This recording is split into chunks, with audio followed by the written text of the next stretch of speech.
واتقوا الله الذي تساءلون به والأرحام إن الله كان عليكم رقيبا يا أيها الذين آمنوا اتقوا الله حق تقاته ولا تموتن إلا وأنتم مسلمون يا أيها الذين آمنوا اتقوا الله وقولوا قولا سديدا يصلح لكم أعمالكم ويغفر لكم ذنوبكم ومن يطع الله ورسوله فقد فاز فوزا عظيما إن أصدق الحديث كتاب الله وخير الهدي هدي محمد وشر الأمور محدثاتها وكل محدثة بدعة وكل بدعة ضلالة وكل ضلالة في النار.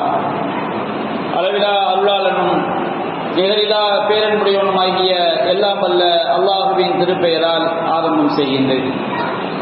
அந்த வல்லநாயனின் வட்டா பெருங்கருணை அல்லாஹுவின் இறுதி தூதரும் நம் உயிரினும் மேலான நபிகள் நாயகம் ஸல்லல்லாஹு அலைஹி வஸல்லம் அவர்களின் மீதும் அன்னாரின் வழிமுறையை நெறிதவறாமல் பின்பற்றிய உத்தம சத்திய சஹாபாக்கள் மீதும் அனைத்து முஸ்லிம்கள் மீதும் நாம் அனைவரின் மீதும் என்றென்றும் நின்று நிலவட்டுமாக.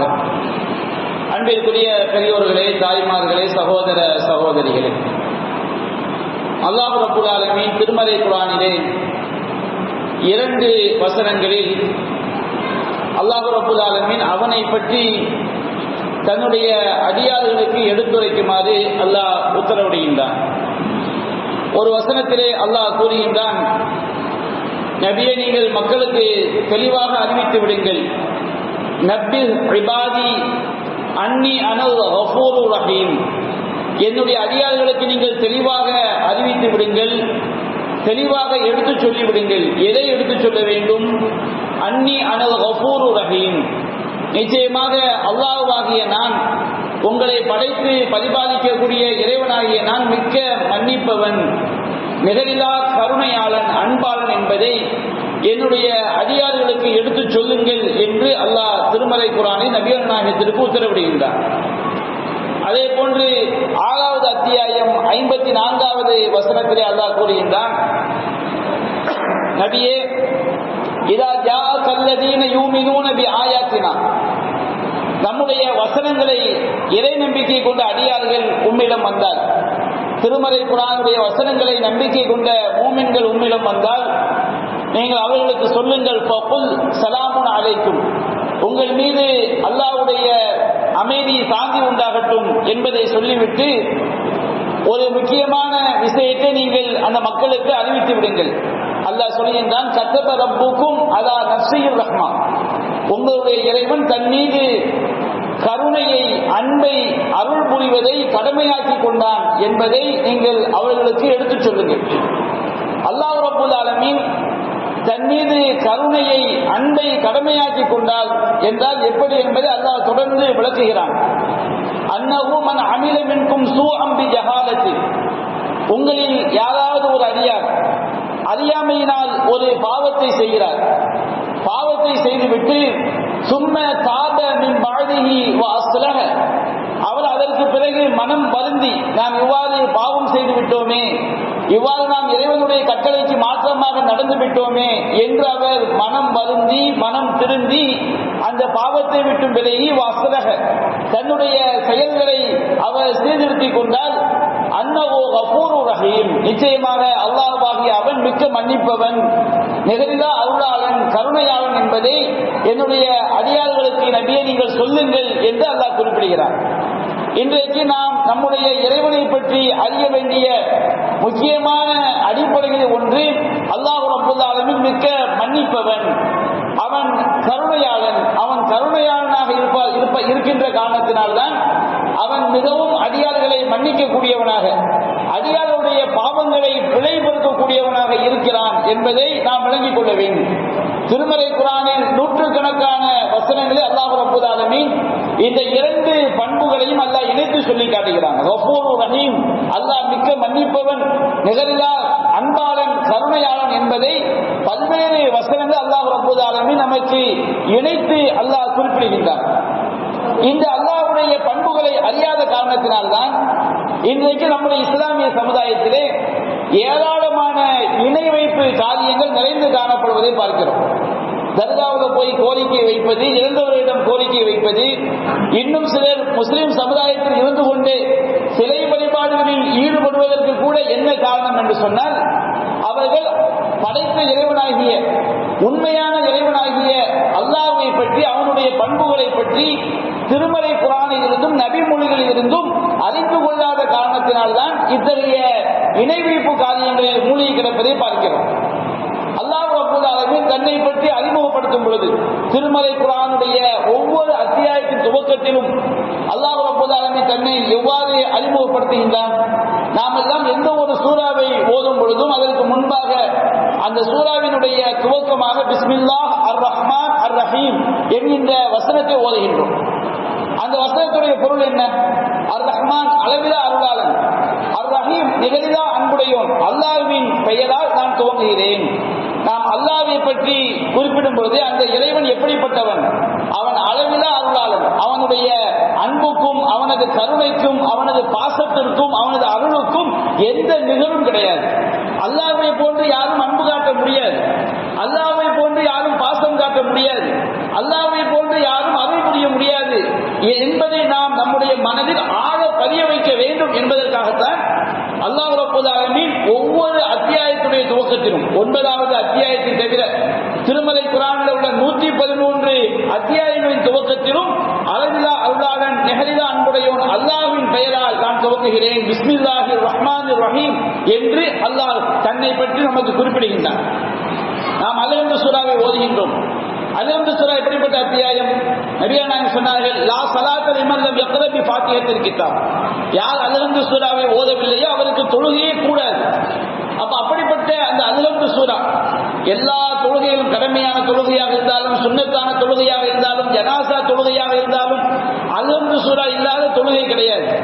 அந்த அல்-ஹம்து சூரா தான் திருமலை குர்ஆனில் உள்ள சூறாக்களே மிக சிறந்த சூரா. அந்த சூறாவிலே அல்லாஹ் தன்னை பற்றி எப்படி குறிப்பிடுகின்றான்? அல்ஹம்துலில்லாஹி ரப்பில் ஆலமீன் அர் ரஹ்மான் அர் ரஹீம்.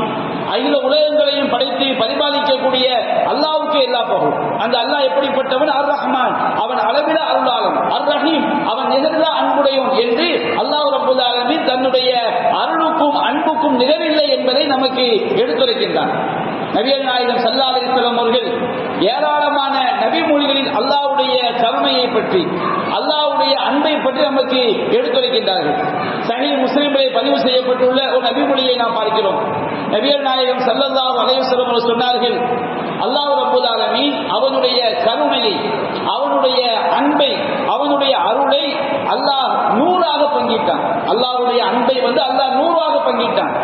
100ஆக அல்லாஹ் பங்கிட்டு அதில் 99 மடங்கை மறுமையில் தன்னுடைய அதிகாரிகளுக்காக அல்லாஹ் அதை தயார்படுத்தி வைத்திருக்கிறான்.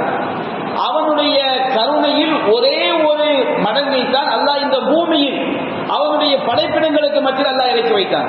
மனிதர்களுக்கு மத்தியில் மட்டுமல்ல, மனிதர்கள், ஜின்கள், பறவைகள், விலங்கினங்கள், என்னென்ன ஜீவராசிகள் இருக்கிறதோ, கடல் வாழ் உயிரினங்கள், எல்லா படைப்பினங்களுக்கும் மத்தியிலே அல்லாஹ் ரப்பல் ஆலமீன் அவனுடைய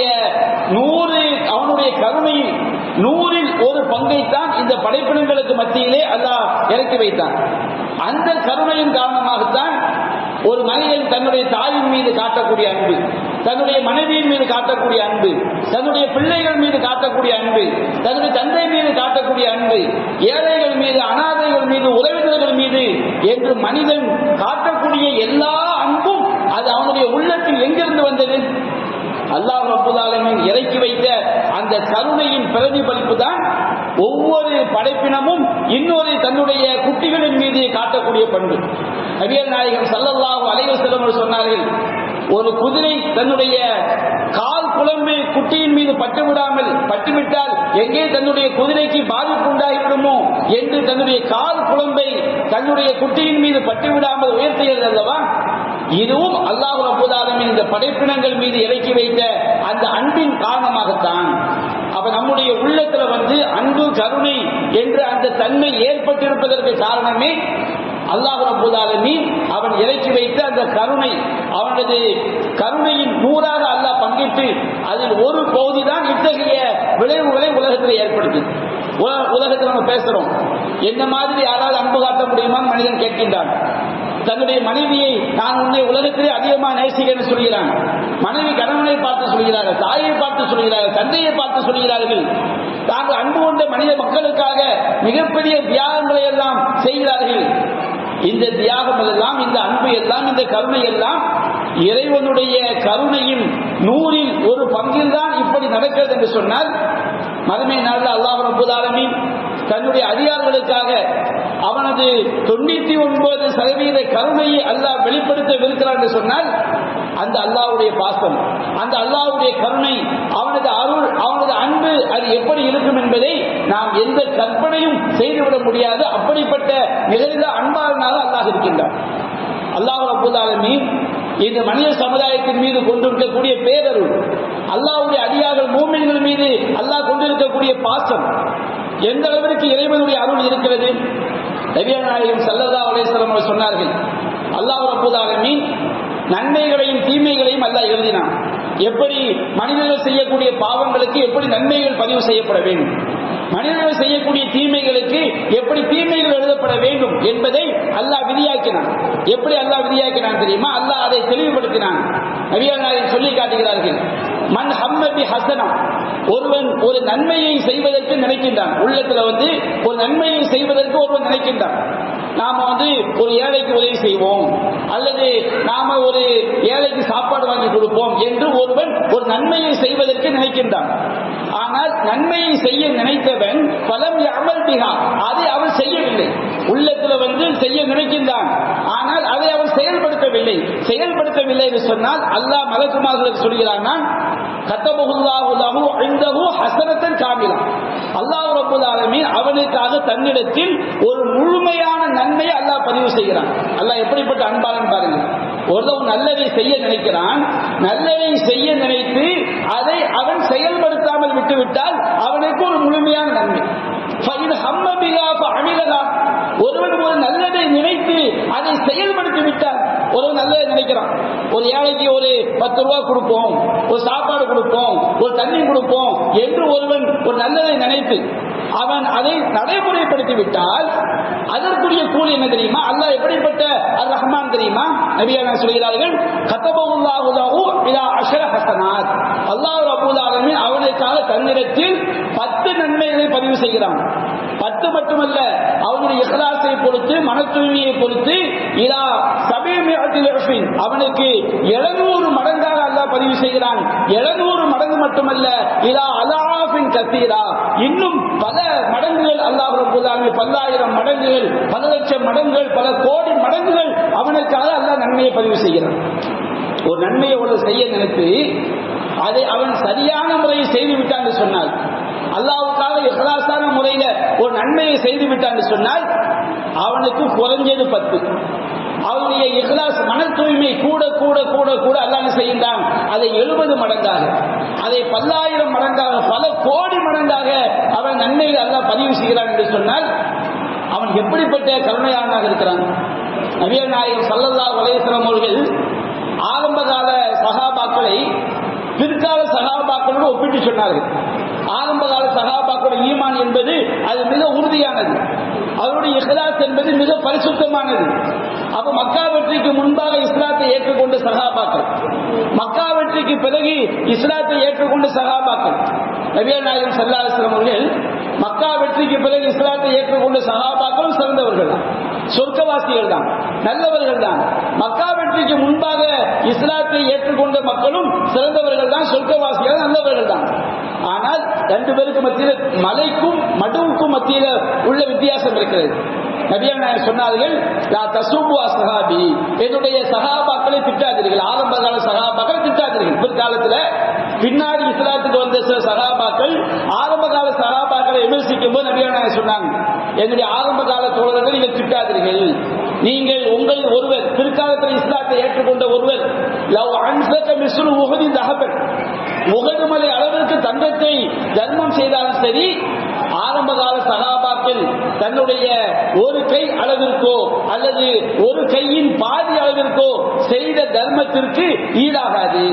எவ்வளவு பெரிய கூலி அல்லாஹ் கொடுக்கின்றான் ஆரம்ப கால அந்த தியாகிகளுக்கு. அவங்க ஒரு கை அளவுக்கு ஒரு கோதுமையை அவர் தர்மம் செய்தார். ஒரு கையளவிற்கு ஒரு அரிசியை அவர்கள் தர்மம் செய்தால், ஏதாவது உணவுப் பொருளை தர்மமாக கொடுத்தால், அவங்களுடைய இஹ்லாஸ் எந்த அளவுக்கு மேலானது, அவங்களுடைய இறை நம்பிக்கை எந்த அளவுக்கு உறுதியானது. சிரமமான காலகட்டம், துன்பமான காலகட்டம், அல்லாஹ்வுடைய மார்க்கத்திற்காக என்னுடைய உயிரை போனாலும் பரவாயில்லை என்று அவர்கள் அந்த மார்க்கத்திலே உறுதியை கையாண்டார்கள். அல்லாஹ் ரப்பல் அவர்கள் கூலியை கொடுத்தான். பிற்காலத்தில் உகது மேலும் தங்கத்தை கொடுத்தாலும் சரி, ஆரம்ப கால தோழர்கள் அவர்கள் ஒரு கையளவு, ஒரு கையில் பாதி அளவு செய்த தர்மத்திற்கு நிகராகாது என்று நபிகள் நாயகம் ஸல்லல்லாஹு அலைஹி வஸல்லம் அவர்கள் சொல்கிறார்கள். சொன்னால் ஒரு மூமின் இஸ்லாத்திற்காக அல்லாஹ்வின் மீது கொண்டுள்ள நம்பிக்கையின் அடிப்படையில், ஈமான் அடிப்படையில், இஹ்லாஸின் அடிப்படையில் அவன் ஒரு தற்காலிகத்தை செய்யும் பொழுது அல்லாஹ் ரப்பல் ஆலமீன் மிகப்பெரிய ஒரு கருணையாளனாக, மிகப்பெரிய ஒரு அன்பாளனாக இருக்கிறான். அல்லாஹ் ரப்பல் ஆலமீன் கருணையாளனாக இருக்கின்ற காரணத்தினால்தான் நமக்கு ஏற்படக்கூடிய துன்பத்தை நாம் பொறுத்துக் கொண்டாலும் அல்லாஹ் கூலியை தருகிறான். அவன் எவ்வளவு பெரிய கருணையாளன் பாருங்க. நமக்கு ஒரு துன்பம் ஏற்படுது, அந்த துன்பத்தை நாம தாங்கிக்கிறோம். நமக்கு ஏற்பட துன்பம் தானே, இதுக்கு எதுக்கு அல்லாஹ் நன்மையை தர வேண்டும்? அவன் கருணையாளன், நன்மையை தருகின்றான். நபி அல்லாஹ் ரப்பல் ஆலமீன் சொல்வதாக நபிகள் நாயகம் ஸல்லல்லாஹு அலைஹி வஸல்லம் அவர்கள் சொன்னார்கள், மாலி அப்தி மூமின் இன்தி ஜஸாஉ இதா கபல்து ஸஃபிய்யஹு மின் அஹ்லி துன்யா. என்னுடைய மூமினான அடியானுக்கு, இறை நம்பிக்கை கொண்ட அடியானுக்கு இந்த கூலி எதற்காக அல்லாஹ் தருகிறான்? அல்லாஹ் எதற்காக அர் ரஹ்மானாக இருக்கிறான், அர் ரஹீமாக இருக்கிறான்? நம்முடைய ஈமானுடைய வெளிப்பாடு. என்னுடைய இறை நம்பிக்கை கொண்ட அடியான் அவன் நேசிக்கக்கூடிய ஒருவரை இந்த உலகத்தை நாம் கைப்பற்றி விட்டார். நம்முடைய தாயையோ தந்தையோ பிள்ளையோ நாம் ஒருவர் மீது நேசம் வைத்திருக்கிறோம். நேசம் வைக்கக்கூடிய ஒருவரை அல்லாஹ் செய்து விட்டான், உயிரை கைப்பற்றி விட்டான். ஈமான் என்பது இறைவன் மீது நம்பிக்கையில் நாம் அந்த துன்பத்திற்கு பொறுமையை மேற்கொள்வோம். அப்ப நபியா சொல்லி காட்டுறாங்க, அல்லாஹ் சொல்வதாக, அவன் நேசிக்கக்கூடிய ஒருவனை கைப்பற்றி விட்டேன், அவன் அழுது புலம்பவில்லை. காஃபிருடைய செயல்பாட பாருங்க. ஒரு துன்பம் வந்துட்டு வச்சுக்கிட்டு ரோட்ல கடந்து புரளுவாங்க, அழுவது தப்பல்ல, உள்ளம் கண்ணீர் வடிப்பது தவறல்ல. நபியா சொல்றாங்க, லைஸ மின்னா மன் லரபல் ஹுதூத் வ ஷக்கல் ஜுயூப் வ தஆ பி தஅவத்தில் ஜாஹிலியா. எவன் ஒருவன் துன்பத்தின் காரணமாக கன்னத்தில் அடித்துக் கொள்ளக்கூடியவனும், சட்டையை கிழித்துக் கொள்ளக்கூடியவனும், அறியாமை கால வார்த்தைகளை பேசக்கூடிய நம்மை சார்ந்தவன் அல்ல. ஏதாவது துன்பம் வந்துட்டா, அல்லாஹ் உனக்கு கண்ணீர் இல்லையா, அல்லாஹ் நீ என்னை கைவிட்டுட்டிய, அப்படி வந்து ஒரு மூமின் அப்படி நம்ம பேசினால் கூட ஒரு கடுமையான துன்பம் ஒரு மூமின் எப்படி பேசலாம்? துன்பம் ஏற்படும் பொழுது நல்ல வார்த்தையை பேசலாம். யா அல்லாஹ் எனக்கு ஏற்பட்ட கஷ்டத்தை போக்கிடு, யா அல்லாஹ் எனக்கு ஏற்பட்ட துன்பத்தை போக்கிவிடு. நல்ல வார்த்தையை சொன்னால் தப்பு இல்லை. இவன் அறியாமை கால வார்த்தையை பேசுகிறான். இப்படி பேசக்கூடியவர்கள் நம்மை சார்ந்தவர்கள் இல்லை நபிகள் நான் சொல்லி காட்டுறாங்க. அது ஒரு மூமினுடைய பண்பு அல்ல. இவனுடைய உள்ளத்தில் ஈமான் இருக்கின்ற காரணத்தினால் அவனுக்கு நேசமிக்க, அவன் நேசிக்கக்கூடிய ஒருவரை நான் கைப்பற்றி விட்டால் அவன் அல்லாஹ்விடம் நன்மை எதிர்பார்க்கிறான். யா அல்லாஹ் எனக்கு இந்த துன்பம் ஏற்பட்டு விட்டது, இன்னா லில்லாஹி வ இன்னா இலைஹி ராஜிஊன். நாங்கள் அல்லாஹ்விற்கே உரியவர்கள், அவனிடமே நாங்கள் திரும்பி செல்லவிருக்கின்றோம். அல்லாஹ் மர்ஜூனி ஃபீ முஸீபத்தி வ அக்லிஃப் லி கைரன் மின்ஹா. இறைவா, எனக்கு ஏற்பட்ட இந்த துன்பத்திற்கு நீ கூலி வழங்குவாயாக, இதைவிட சிறந்த பரிகாரத்தை ஏற்படுத்துவாயாக என்று அல்லாஹ்வுடைய கூலியை எதிர்பார்த்து இறைவனுக்காக ஒருவன் பொறுமையை மேற்கொண்டால் அதற்குரிய கூலி என்ன தெரியுங்களா? அதற்கு நன்மை என்ன தெரியுமா? நபிகள் நான் சொல்லி காட்டாங்க, அல்லாஹ் சொல்வதாக, அவனுக்குரிய கூலி இல்லல் ஜன்னா, சொர்க்கத்தை தவிர வேற எதுவும் கிடையாது. எவ்வளவு பெரிய ரஹ்மான்! நாம என்னைக்கு இருந்தாலும் ஒரு கணவன் மனைவியை பிரியத்தான் போகிறான். இந்த உலகம் நிரந்தரமா? இந்த உலகம் நிரந்தரம் கிடையாது. ஒரு மனைவி கணவனை பிரியத்தான் போகிறார், தந்தை பிள்ளைகளை பிரியத்தான் போகிறார், பிள்ளைகள் தந்தை தாயை பிரியத்தான் போகிறார்கள், எல்லோரும் சாகத்தான் போகிறோம். இந்த உலகத்தில் யாருக்கும் நிரந்தரம் கிடையாது. எத்தனை கோடிகளை கட்டி ஆண்டாலும் இந்த உலகத்தில் எவன் நிரந்தரமா இருக்கிறார் சொல்லுங்க? அதிகபட்சம் 100 தொட்டுட்டாலே பெரிய ஆச்சரியம். வயசு 100 வயசு 110 வயசு ரொம்ப ஆச்சரியம். 60 70 50லேயே நிறைய டிக்கெட் அப்படியே போய்கொண்டே இருக்கிறோம். அந்த மாதிரி நிரந்தரமற்ற உலகத்தில் ஏற்படக்கூடிய துன்பம் எல்லாம் சாகத்தான் போறோம். என்றாலும் இவன் தனக்கு ஏற்பட்ட துன்பத்திற்காக அல்லாமல் நம்பிக்கையை வச்சு நன்மையை எதிர்பார்க்கிறாய் அல்லவா, உனக்கு நான் சொர்க்கத்தை கூலியா தருவேன். இந்த மாதிரி கூலி கொடுக்கக்கூடிய ரஹ்மான் அல்லாஹ்வை தவிர யாரும் கிடையாது. நபிகள் நாயகம் ஸல்லல்லாஹு அலைஹி வஸல்லம் சொல்றாங்க, அல்லாஹ் எவ்வளவு பெரிய கருணையாளன் தெரியுமா? நம்மை படைத்த இறைவன் எப்படிப்பட்ட ரஹ்மான் தெரியுமா?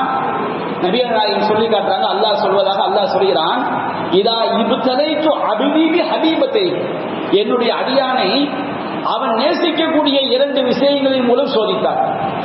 அல்லாஹ் நாம் நேசிக்கக்கூடிய 2 விஷயம் என்று இந்த இடத்துல அல்லாஹ் சொல்வது கண்ணு. பிறக்கும் போதே கண் பார்வையற்ற சொல்லிடுறாங்க, பிறந்தாங்க. சிலர் உயிரோடு வாழும் போது திடீரென்று விபத்தினாலோ நோய்களினாலோ கண் பார்வையை பறிகொடுத்து விடுகிறார்கள். அப்போ நமக்கு ஏற்படக்கூடிய துன்பம் நம்முடைய செயல்களால் ஏற்படுகிறது. அப்ப அப்படி ஏற்படும் பொழுது நபி அல்லாஹ் சொல்லியிருந்தான், அவன் பொறுமையை மேற்கொள்கிறான். ஒரு துன்பம், ஒரு கண்ணை இழந்து பிறக்கும் போதே கண் பார்வையற்று பிறந்து விட்டான், அல்லது பிறந்து சில நாட்கள்ல அவன் உயிரோடு வாழும் போது கண் பார்வை அவனுக்கு பறி போய்விட்டது. சரி, இது அல்லாஹ்வுடைய நாட்டம், இறைவனுடைய விதிப்படி நமக்கு துன்பம் ஏற்பட்டிருக்கிறது.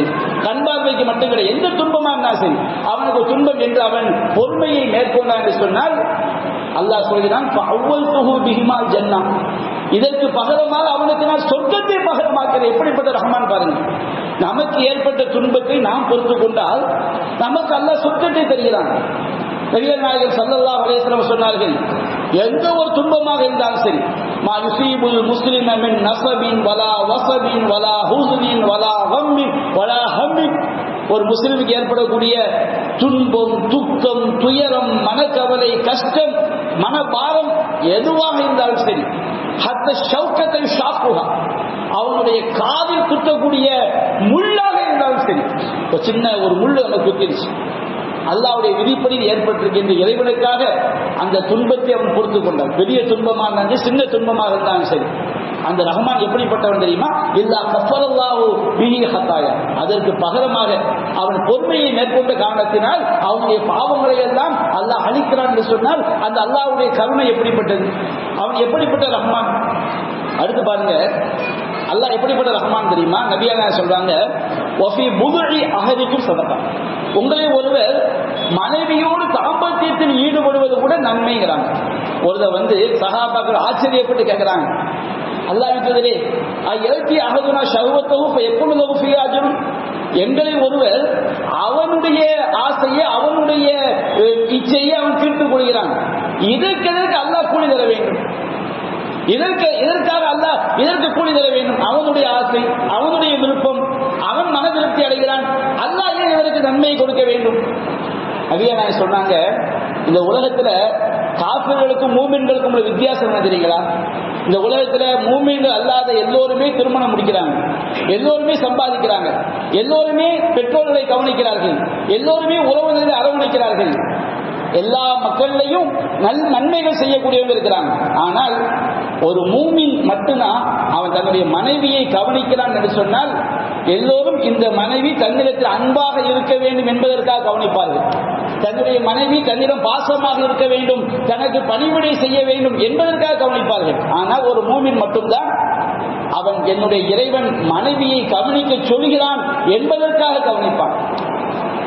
பாசமும் இருக்கும், எல்லோரும் இந்த உலகத்தில் எதற்காக திருமணம் செய்கிறாரோ அந்த நோக்கம் ஒரு மூமினுக்கு இருக்கும். அதையும் தாண்டி என்னுடைய இறைவன் மனைவியை கவனிக்க சொல்கிறான், என்னுடைய இறைவன் பிள்ளைகளை கவனிக்க சொல்கிறான், என்னுடைய இறைவன் பெற்றோர்களை கவனிக்க சொல்கிறான்.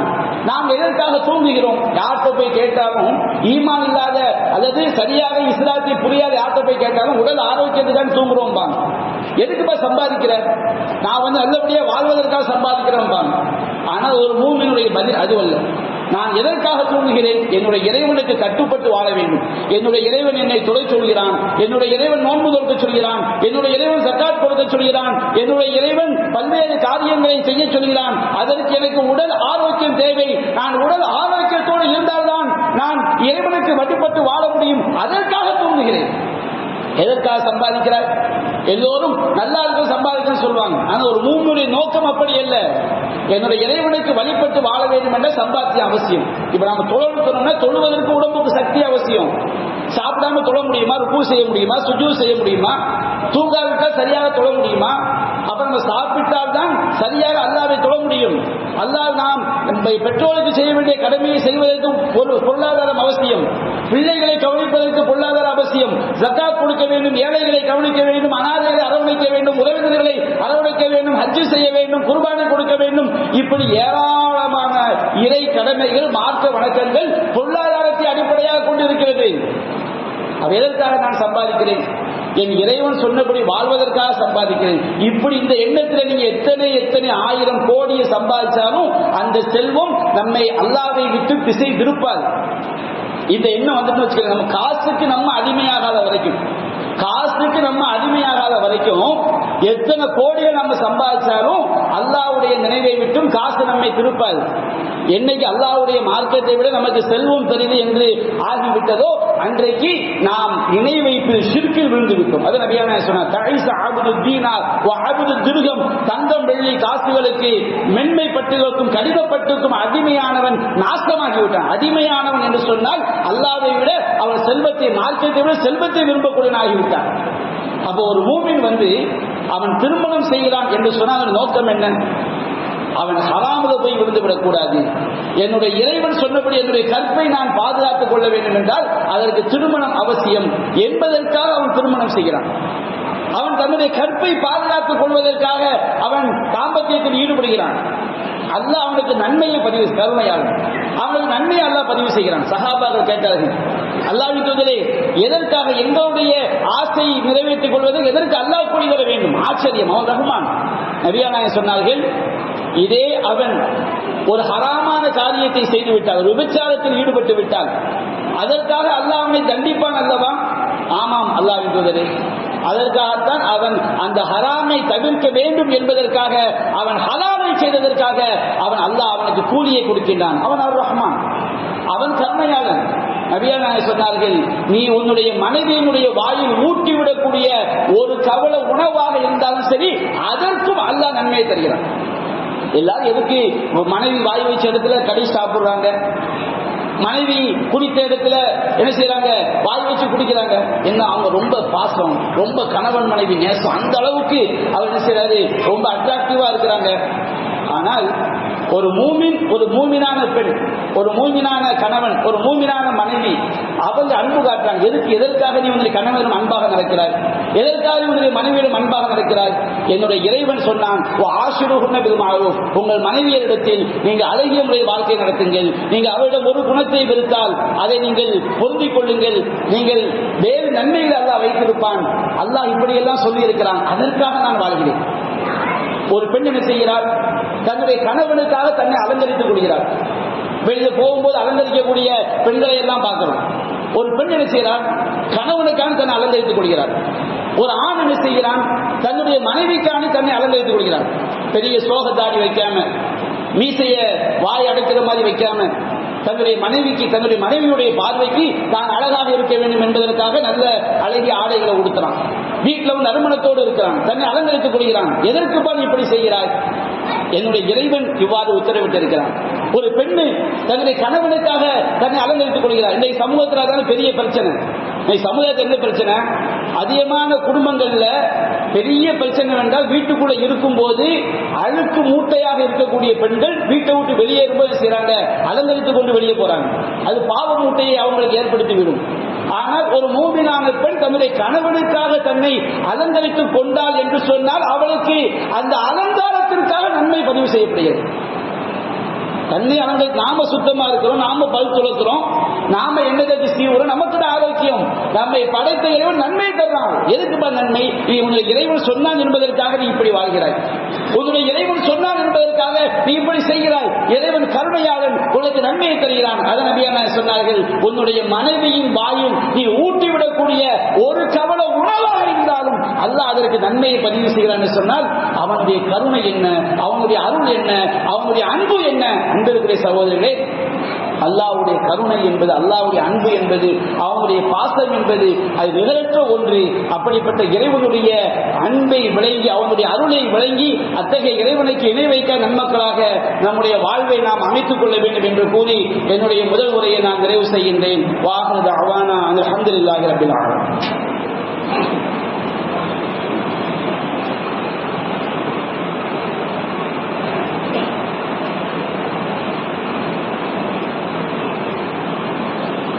அல்ஹம்துலில்லாஹி ரப்பில் ஆலமீன். அன்பிற்குரிய சகோதரர்களே, நபிகள் நாயகம் ஸல்லல்லாஹு அலைஹி வஸல்லம் அவர்கள் மக்கா வாழ்க்கையிலே இந்த சத்திய தீனுல் இஸ்லாத்தை பிரச்சாரம் செய்யக்கூடிய காலகட்டத்திலே ஒரு குழுவினர் அல்லாஹ்வின் தூதர் சகோதரை சந்திக்க வருகிறார்கள். மக்காவில் வாழ்ந்த முஷ்ரிக்கீன்கள்ல ஒரு கூட்டம் நபிகள் நாயகம் ஸல்லல்லாஹு அலைஹி வஸல்லம் அவர்களை சந்திக்க வருகிறார்கள்.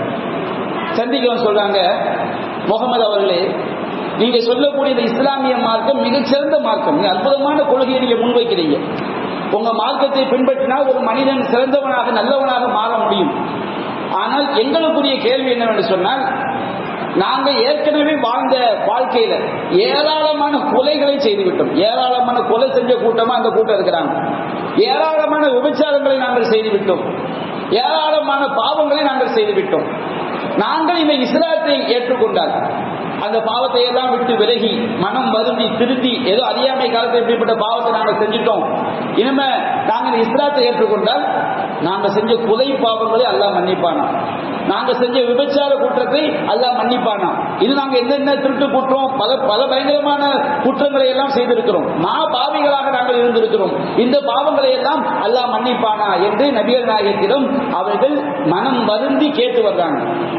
மனம் வருந்தி, என்னைக்குமே நம்ம எவ்வளவு பெரிய பாவியாக இருந்தாலும் சரி, அவன் திரும்பிட்டான்னு வச்சுக்கிடுங்க, ரஹ்மான் அவன் கருணையாளன், அவன் மிகப்பெரிய மன்னிப்பாளன். வாழ்நாள் முழுக்க ஒரு ஷிர்க் வச்சுட்டு மௌத்தாவதுக்கு ஒரு 5 நிமிஷத்துக்கு முன்னாடி அவன் மனம் திருந்திட்டான், உண்மையிலேயே உள்ளத்துல இருந்து இஹ்லாஸான முறையில மனம் திருந்தி விட்டான்னு சொன்னால் அவன் பூமி நிறைய பாவம் செஞ்சா அல்லாஹ் மன்னிக்க கூடியவன். அப்ப இந்த மக்கா காஃபிர் இந்த கேள்வியை கேட்டவுடனே அல்லாஹ் ரப்பல் ஆலமீன் ஒரு திருமறை வசனத்தை அல்லாஹ் இறக்கி வைக்கிறார். எந்த திருமறை வசனம் என்று சொன்னா, அல்லாஹ் அருளுகின்றான், யா இபாதியல்லதீன அஸ்ரஃபு அலா அன்ஃபுஸிஹிம் லா தக்னது மின் ரஹ்மத்தில்லாஹ். தனக்குத்தானே வரம்பு மீறிய என்னுடைய அடியார்களே, வரம்பு மீறிய என்னுடைய அடியார்கள் சொன்னா நாம செய்யக்கூடிய ஒவ்வொரு பாவமும் நமக்கு தான் நஷ்டம். அப்ப அந்த மாதிரி பெரும்பாவங்களை செய்துவிட்ட என்னுடைய அடியார்களே, வரம்பு மீறிய அடியார்கள் சும்மா சாதாரணமா 5 ரூபா 10 ரூபா திருடுவதல்ல, அதுவும் பாவம் தான். பல லட்சம் கோடியெல்லாம் அநியாயம் பண்ணியிருப்பாங்க, பல்லாயிரக்கணக்கான உயிர்களை கொலை செய்திருப்பாங்க. அப்படிப்பட்ட மாபாவி தனக்குத்தானே வரம்பு மீறி என்னுடைய அடியார்களே லா தக்னது மின் ரஹ்மத்தில்லாஹ், அல்லாஹ்வுடைய அருளுடன் நிராசை அடைகிறார்கள். எவ்வளவு பெரிய பாவம் நீ செஞ்சிருந்தான் சரி, அறியாம செஞ்சிருந்தான் சரி, நீ அந்த பாவத்தை நினைத்து உண்மையிலேயே மனம் வருந்தினார். உன்னை படைத்த இறைவன் ஒருவன் இருக்கின்றான், அந்த இறைவன் நம்மை தண்டித்து விடுவான், நான் திருந்துவிட்டால் அந்த இறைவன் என்னை மன்னித்து விடுவான் என்று நீ உண்மையிலேயே மனம் வருந்தினால், யா இபாதியல்லதீன அஸ்ரஃபு லா தக்னது மின் ரஹ்மத்தில்லாஹ், தனக்கு தானே வரம்பு மீறிய பெரும்பாவம் செய்த என்னுடைய அடியார்களே, அல்லாஹ்வுடைய அவனை நீங்கள் நிராசை அடைந்து விடாதீர்கள், அவநம்பிக்கை கொண்டு விடாதீர்கள், என்னையெல்லாம் அல்லாஹ் மன்னிப்பானா என்றெல்லாம் நீங்கள் நினைத்து விடாதீர்கள். இன்னல்லாஹ யக்ஃபிரு ذுனூப ஜமீஆ, அல்லாஹ் எல்லா பாவங்களையும் மன்னிக்கக்கூடியவனாக இருக்கிறான். அல்லாஹ் ஷிர்க்க மன்னிக்க மாட்டான் சொன்னா எப்ப மன்னிக்க மாட்டான், நீ மௌத்தாகும் போது இணை வச்சுட்டு மௌத்தாக அல்லாஹ் மன்னிக்க மாட்டான், அந்த பாவத்தை மன்னிப்பே கிடையாது. ஆனால் மௌத்தாவதுக்கு முன்னாடி கூட உங்க திருந்திட்டாங்க வச்சுக்கிடுங்க, அல்லாஹ் ரப்பல் ஆலமீன் மிகப்பெரிய கருணையாளனாக இருக்கிறான். அதற்காக நம்ம மௌத்தாவர வரைக்கும் பாவம் செய்யணும் யாரும் நினைக்க கூடாது. ஒரு தப்பு செய்யணும் விரும்பிட்டாலே அவனுக்கு அல்லாஹ் தப்பான அவனுடைய முடிவு கெட்ட முடிவாகத்தான் இருக்கும். நமக்கு ஒரு விஷயம் தெரிஞ்சவன நம்ம திரும்பி விட்டால், மனம் வருந்தி அதிலிருந்து மீண்டு விட்டால், இனிமேல் நம்ம பாவத்தின் பக்கம் நாம் நெருங்கக்கூடாது என்று அடியா நினைத்து விட்டால் அல்லாஹ் அவன் மிகப்பெரிய கருணையாளனாக இருக்கிறான். அல்லாஹ்வுடைய மன்னிப்பு என்ற அந்த தன்மை அவனுடைய கருணையினுடைய அடிப்படையில் அமைந்தது. அவன் கருணையாளன், அவன் அறிந்தவன், நம்முடைய பலவீனத்தை தெரிந்தவன். நாம் செய்த பாவத்தை செய்துவிட்டு அல்லாஹ் நான் அறியாமல் செய்துவிட்டேன் என்று நாம் அல்லாஹ்விடம் மன்னிப்பு கேட்டால், அல்லாஹ் ரப்பல் ஆலமீன் ஒரு அடியான் பாவ மன்னிப்பு கேட்கும் பொழுது அவன் அடையக்கூடிய சந்தோஷம் மிகப்பெரிய சந்தோஷம். நாம சாவிற்கு சென்று அந்த மீண்டு வந்தால் நமக்கு ஏற்படக்கூடிய சந்தோஷத்தை விட நாம் அல்லாஹ்ட்ட கையேந்தி பாவ மன்னிப்பு கேட்கும் பொழுது அல்லாஹ் மிகப்பெரிய சந்தோஷம் அடைகிறான். அவன் மிகப்பெரிய கருணையாளன், மிகப்பெரிய அன்பாளன். இந்த இறைவனுடைய ரஹ்மான் என்ற பண்பை நாம் விளங்கிக் கொண்டால் நாம் அல்லாஹ்விட யார்கிட்ட போய் கையேந்துவோம்? எந்த துன்பம் ஏற்பட அவன் ரஹ்மான், மற்ற யாருமே ரஹ்மான் கிடையாது. அவன் ரஹீம், அவனுக்கு நிகரான ரஹீம் யாரும் கிடையாது. வானம் பூமி எல்லாம் அவனுக்கு சொந்தம். அவன் அவன் அவன் நம்முடைய நிலைமைகளை எல்லாம் அறிந்தவன். அந்த ரஹ்மான் கையேந்துவோம். தர்காவில் போய் கையேந்துவோமா? தாயத்துல போய் நம்ம நம்புவோமா? இறைவன் அல்லாத சிலை வழிபாட்டு சில பெண்கள் வரம்பு மீறி போறாங்களே, அது செய்வோமா? அல்லாஹ் ரஹ்மான் என்பதை நாம் விளங்கி விட்டோம் என்று சொன்னால் நாம தௌஹீதில் உறுதியாகிறோம். எந்த ஷிர்க்கும் நம்மள என்ன செய்யாது, வந்தடையாது. அல்லாஹ்வுடைய ஒவ்வொரு பண்பும் அவனுடைய தௌஹீதை, அவனுக்கு உண்மையான இஸ்லாத்தை அடிப்படையை நமக்கு கற்றுத்தரக்கூடியதாக இருக்கிறது. அன்பிற்குரிய சகோதரர்களே, இறுதியாக ஒரே ஒரு அறிவிப்பை மட்டும் செய்து என்னுடைய உரையை நான் நிறைவு கொண்டு வருகிறேன். ஹஜ்ஜுடைய காலமாக இருக்கிறது. அதிகமான சகோதரர்கள் நமது ஊரில் இருந்தும் பக்கத்து ஊர்களில் இருந்தும் ஹஜ்ஜுக்கு போறாங்க. இந்த ஹஜ்ஜு கடமையை அறியாமையினால் அல்லாஹ்வும் அல்லாஹ்வுடைய தூதரும் எப்படி காட்டி தந்தார்களோ அந்த சட்டங்களை தெரியாமல் தவறான வழிகாட்டுதலை நம்பி வாழ்நாளில் ஒரு தடவை செய்யக்கூடிய பெரும் பொருளாதாரத்தை செலவு பண்ணி செய்யக்கூடிய ஹஜ்ஜு கடமையை பலரும் பால்படுத்தி விடுகின்றார்கள். அவ்வாறு நம் ஹஜ்ஜு கடமை பாழாகிவிடக் கூடாது. அல்லாஹ்வும் அல்லாஹ்வுடைய தூதரும் வழிகாட்டிய அடிப்படையில் நம்முடைய ஹஜ்ஜு கடமையை நாம் நிறைவேற்ற வேண்டும் என்ற அடிப்படையிலே நாளை அசர் தொழுகைக்கு பிறகு கடைநல்லூர் டவுன் கிளையில் வைத்து சரியாக 4:30 மணியிலிருந்து இஷா தொழுகை வரை இறைய மகரிப் இடைவெளி இருக்கும் ஹஜ்ஜி உம்ரா வழிகாட்டி நிகழ்ச்சி நடைபெறவிருக்கிறது. எனவே இந்த வருடம் ஹஜ் உம்ராக்கு செல்லக்கூடியவர்கள் அடுத்த வருடம் செல்லலாம் என்கின்ற எண்ணமுடைய சகோதரர்கள் இந்த ஹஜ் உம்ரா வழிகாட்டு நிகழ்ச்சியில் கலந்து கொண்டு நம்முடைய ஹஜ்ஜையும் உம்ராவையும் அல்லாஹ்வுடைய தூதரும் காட்டி தந்த முறைப்படி நாம் நிறைவேற்ற வேண்டும். எனவே இன்ஷா அல்லாஹ் இது பக்கத்து உங்க குடும்பத்தில் யாராவது ஹஜ் தகவல் தெரிவிக்க பக்கத்து ஊரா இருந்தாலும் அவர்களை கலந்து கொள்ள சொல்லுங்கள். நாளை மாலை இன்ஷா அல்லாஹ் 4:30 மணியிலிருந்து இஷா தொழுகை வரை இந்த நிகழ்ச்சி நடைபெறும். கடைநல்லூர் டவுன் கிளையில் வைத்து இக்பால் நகர் பகுதியில் டவுன் கிளையில் வைத்து இந்த நிகழ்ச்சி நடைபெறும் என்று தெரிவித்துக் கொள்கிறோம். வாஹத் அவானா அல்ஹம்துலில்லாஹி ரப்பில் ஆலமீன்.